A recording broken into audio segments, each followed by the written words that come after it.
Hello guys, in this video I want to talk about a really cool lens. This company, this is SIRUI. They've previously released a really good lens, which is this one. It was a 50mm f1.8 and it was the first ever on the market affordable true anamorphic lens. Well, now they followed up their successful lens with this baby. This is the 35mm, also f1.8. And if you're wondering how does it compare to the 50mm, the previous version, it is just as good, if maybe not even better.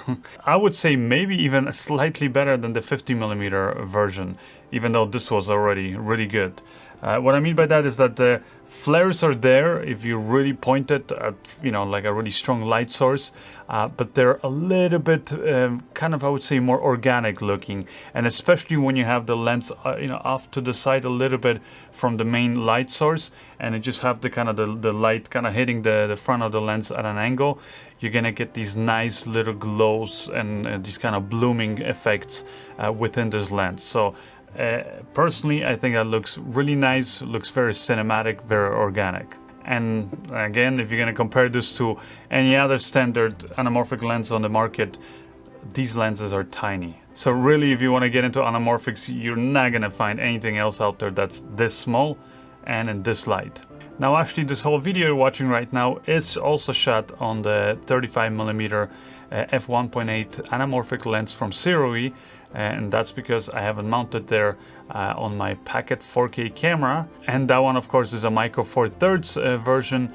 This one is an E-mount version, but again, doesn't matter which version you pick, they're identical in the way that they're built. The only difference is on the back, obviously the mount. So in short, the 35mm lens from SIRUI, just as their previous 50mm lens, I think are a great way to get into anamorphics if you're interested in that kind of stuff. This lens is nice and sharp, again, the same as the 50mm version, which is something that's very hard to find on most anamorphic lenses.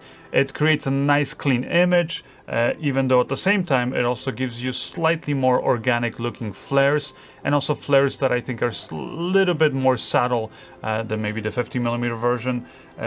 Overall, I've loved shooting with this lens, so if you're wondering if you should grab this one, and for example, maybe you already own the 50mm version and you like it, well, you're gonna love this one. Now, if you haven't actually tried any of the lenses from SIRUI, then definitely give this one or the 50mm version a try, and you will not be disappointed, especially, like I said, if you're looking for those more cinematic looking images.